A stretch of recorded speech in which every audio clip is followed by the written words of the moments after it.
Assalamualaikum warahmatullahi wabarakatuh.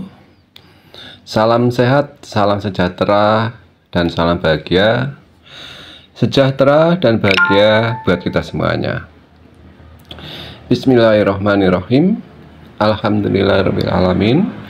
Asyhadu an la ilaha illallah wa asyhadu anna Muhammad Rasulullah.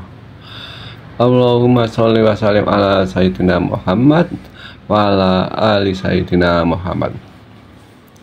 Sahabat yang dirahmati Allah, semoga selalu dalam lindungan Allah Subhanahu wa taala dan keluarga yang sakinah mawaddah warahmah, dilimpahkan rezeki yang halalan thayyibah barokah, dan kemudian kelak kita meninggal dalam keadaan husnul khotimah. Amin amin ya Allah ya rabbal alamin. Sahabat yang dirahmati Allah, azab kubur yang menyeramkan, sebuah kisah menarik berasal dari Jordan. Dikisahkan bahwa sepasang wanita muda sedang duduk-duduk pada sebuah bar di hotel berbintang 5 dengan pemandangan laut mati, sekitar 40 km dari kota Amman, ibu kota Jordan. Hotel itu terletak sangat dekat dengan perbatasan Israel. Mereka sedang menikmati tequila. Itulah salah satu jenis minuman keras yang paling umum di sana. Ketika dalam perjalanan pulang, keduanya menyaksikan seorang wanita yang tergeletak di tengah jalan. Keadaannya sangat mengerikan.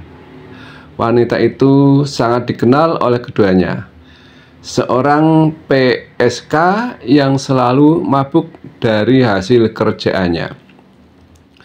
Wanita itu tergeletak di tengah jalan dalam keadaan yang tidak bernyawa.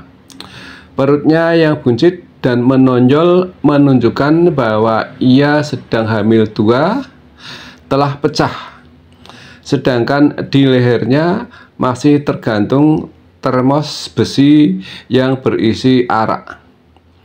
Wanita itu tewas disebabkan menyeberang dalam keadaan mabuk.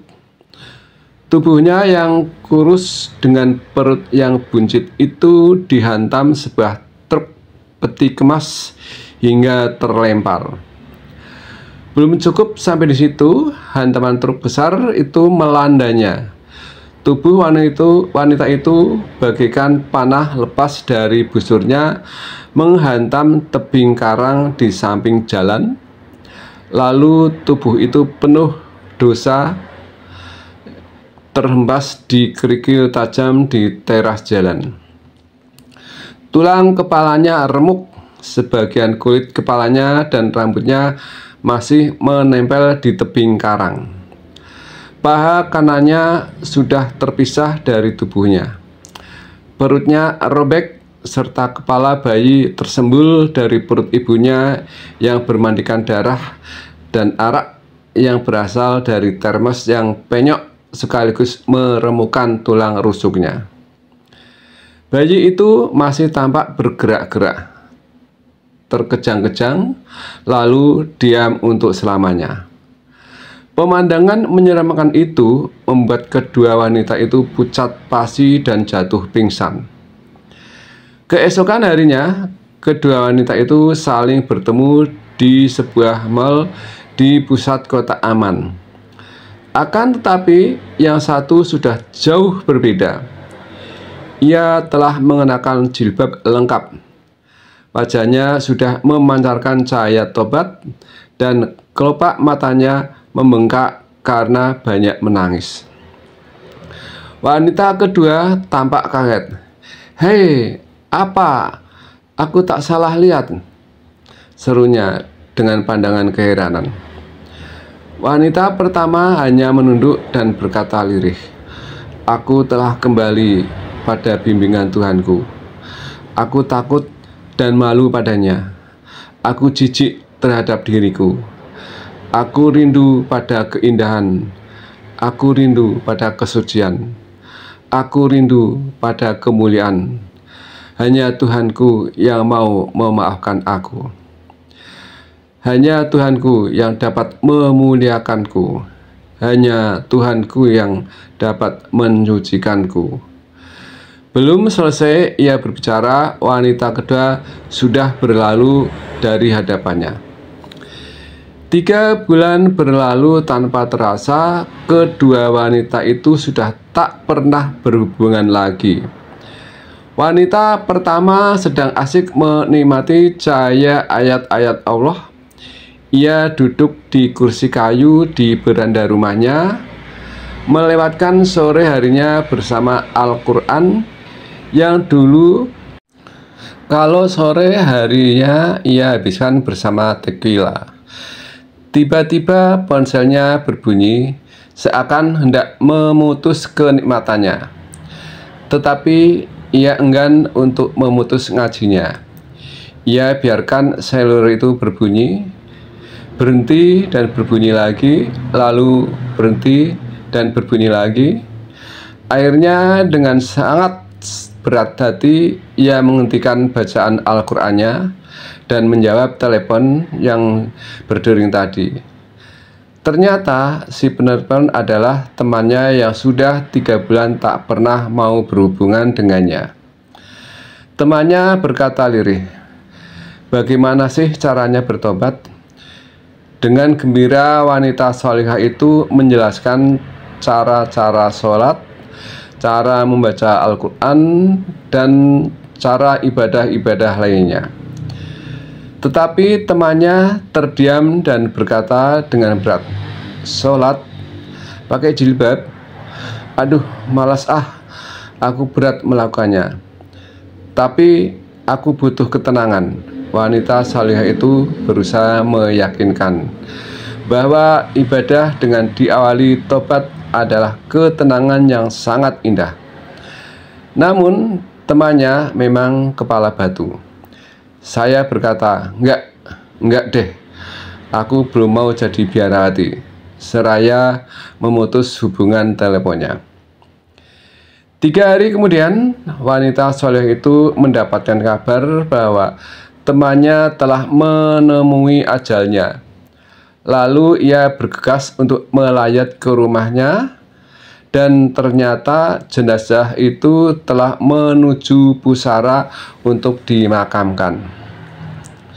Sesampainya ia di rumah temannya, ia bertemu ibu dari temannya tersebut yang juga terlambat karena datang dari luar kota. Ibu itu tergopoh-gopoh menuju pusara anaknya didampingi si wanita solihah. Ketika tiba, ternyata penguburan telah selesai. Si ibu berteriak menjerit-jerit, ia menjambak rambut dan merobek-robek bajunya, memaksa untuk melihat jenazah anaknya untuk yang terakhir kalinya. Namun penguburan dan talqin sudah selesai, sehingga permintaan ibu membuat para hadirin menjadi bingung. Mereka berusaha menyabarkan sang ibu, namun ibu terus memaksa dengan terus merobek-robek bajunya, menjambak-jambak rambutnya sambil berteriak-teriak. Akhirnya permintaan pun dengan berat diterima. Kuburan itu digali lagi atas permintaan keluarganya. Penggali pun dengan cepat menggali pusara itu. Namun ketika sampai pada kayu penutup mayat, ternyata kayu-kayu itu sudah hancur. Mereka menyingkirkan kayu-kayu itu dengan penasaran. Semua wajah melongokkan pandangannya ke liang kubur. Lalu kayu-kayu hancur itu pun disingkirkan dengan hati-hati.